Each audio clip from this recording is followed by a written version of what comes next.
आता जर याच्यामध्ये अमरण उपोषण करून जर का ना आमच्या मागण्या मान्य न झाल्या तर आम्ही पूर्ण महाराष्ट्रभर चक्का जाम आंदोलन करण्याचा इशारा आम्ही सरकारला देत आहोत। विधवा महिलांची पेन्शन 2-2 वर्ष झाले तरी त्यांना मिळालेली नाही। मुलांची स्कॉलरशिप नवीन अर्ज व पेंडिंग आहेत, 6 महिने झाले ते निकालात काढलेलेच नाही। असे अनेक प्रश्न आहेत, त्यासाठी आम्ही आमरण उपोषण केलेलं आहे। अरे नहीं चलेगी, नहीं चलेगी, दादागिरी नहीं चलेगी, नहीं चलेगी, नहीं चलेगी, दादागिरी नहीं चलेगी, नहीं।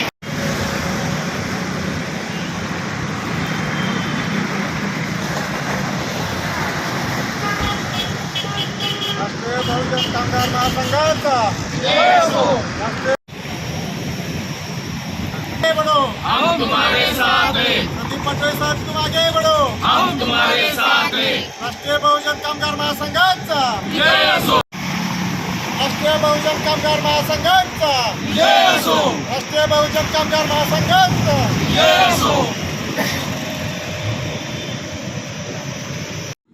नमस्कार, राष्ट्रीय बहुजन कामगार महासंघाच्या माध्यमातून मी पश्चिम महाराष्ट्राचा अध्यक्ष इसाक शेख आज जिल्हाधिकारी कार्यालयासमोर 2-3 दिवसाचे अमरण उपोषण आम्ही सर्व कार्यकर्ते मिळून करत आहोत। याच्यामध्ये आमच्या प्रमुख मागण्या आहेत, त्या मुलांच्या शैक्षणिक शिष्यवृत्त्या असतील, घरकुलाचे अर्ज प्रलंबित आहेत, त्याच्या व्यतिरिक्त महिला विधवा पेन्शन असेल।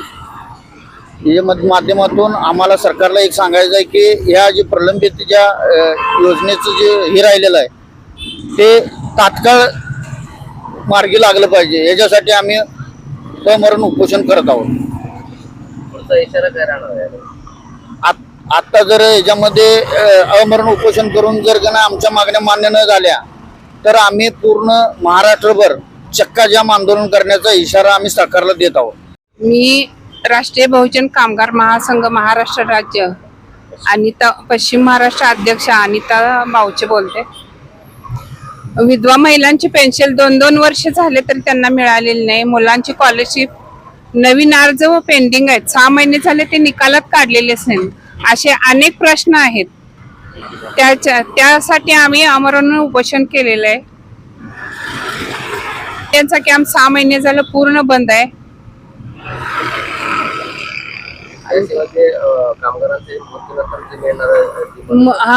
कामगारांचा मृत्यूचं 2-2 वर्ष झालं तर त्यांना तो लाभ मिळत नाही, मुलीच्या लग्नाचा लाभ मिळत नाही, तो त्वरित मंजूर व्हावा यासाठी उपोषण करीत आहे।